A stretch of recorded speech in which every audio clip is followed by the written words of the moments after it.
Hello guys, and welcome back to another video. And today I'm currently sat in my BMW E60 520D with the N47 engine, and we have another problem. So for those of you who have been watching me for a while will know that I have pretty much entirely overhauled the N47 engine. So I have fitted a full new timing chain kit with all new gaskets. I have reseated the injectors.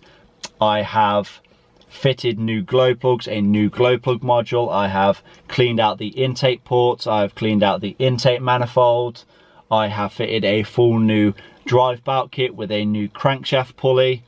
I have done the EGR delete, the DPF delete. I've pretty much done everything that you would expect to fail on this engine. I've pretty much done it. But it turns out that we actually have another problem, and it's kind of a big problem. So I think the best thing to do, rather than try to describe it, would be to get outside, lift up the bonnet, and then I guess I'll show you.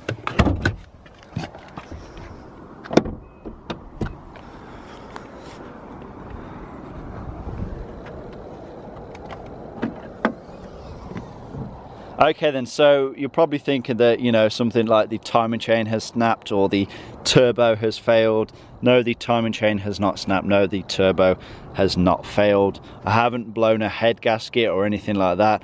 But the problem that I have is quite a big one. I think what I'm going to do is remove this engine cover and see if you can see what it is.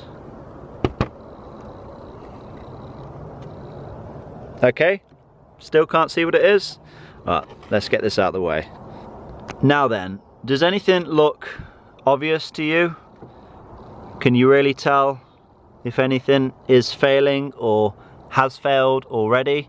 You know, everything looks pretty okay, right? You know, from a distance, everything looks pretty good. Okay then, so I'm actually going to move closer to the affected area. Now then, if we take a look down here, obviously we have the intake manifold and then we have the swivel flap actuator. This is responsible for determining the position of the swivel flaps. This essentially just moves a small arm, which in turn moves a long rod which goes the length of the intake manifold.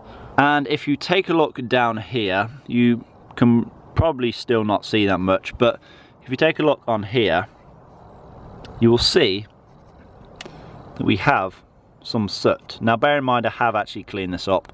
I have actually done a whole engine bay clean not too long ago, but you can still see some soot on here, which, you know, where is that coming from, you may ask. Now you may think, you know, soot or oil may be coming from the exhaust, or maybe we have a leak of some sort. But this soot and oil is actually coming from inside the intake manifold. So where this arm, where that goes down, as you can see, I'm moving it now. So that is, this little plastic arm is actually moving the swivel flap rod. But where that rod goes into the intake manifold, there's kind of like a bush sealing it in place. But what has actually happened, that seal has actually failed. So now what I have happening is the air, the high pressure air, you know, the boosted air coming into the intake manifold and escaping out of this seal, and obviously bringing some oil and soot out with it. Now here's the thing, I actually was aware of this problem when I bought the car. The first thing I noticed when I pulled off the engine cover was that there was a lot of soot in this area, which corresponds to this area. And I could see, you know, because there was a lot of soot around here, I knew from past experience that these tend to leak. And to be honest, for the most part, it hasn't really caused me too many issues. You know, I haven't really noticed the difference that much. But now I've actually noticed quite a big difference. Now, obviously we can't, you know, physically see much difference, you know, because I've cleaned out the intake manifold, so I'm not getting the kind of soot that I was when I first bought the car. It's more of just oil that's coming out now from the crankcase ventilation system. But I've noticed the difference the most when it comes to my power and my fuel economy. So now it really seems that I'm not getting much power at all until at least 2,000, 2,500 RPM. Whereas before I pretty much had power from around 1,500 RPM. And so now I'm guessing that it has become a considerable boost leak, and I'm really starting to notice it as well when it comes to my fuel economy.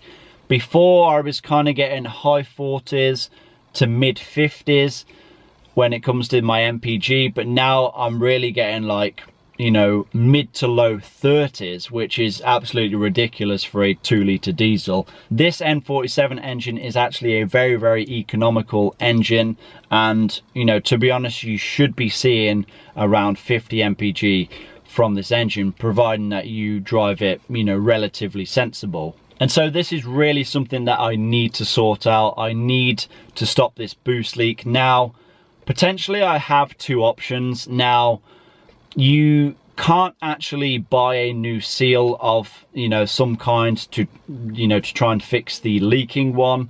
You kind of have to either remove the entire swivel flap system, so remove the rod, all of the flaps, and then just blank up that hole. But obviously, you know, I'm not a massive fan of removing the swivel flaps. You lose the low down torque, and you lose some MPG over having them in place. Or you have the option of just completely replacing the intake manifold. Now, new from BMW, you're looking at around £600 to £800, which is obviously, you know, pretty pricey for an intake manifold. So I don't know what I'm going to be doing yet. I would still like the swivel flaps to be in place. Like I said, I have been down that route before. I have blanked them off, and I really wasn't happy with the performance from the car. You know, I lost a little bit of MPG, and I lost the low down torque that I really wanted from this car.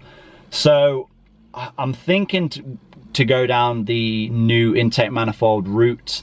I don't know if I'll be able to get a refurbished intake manifold, or if I'll be able to get a remanufactured one of some kind, maybe a reinforced one. I may have to have a look into that.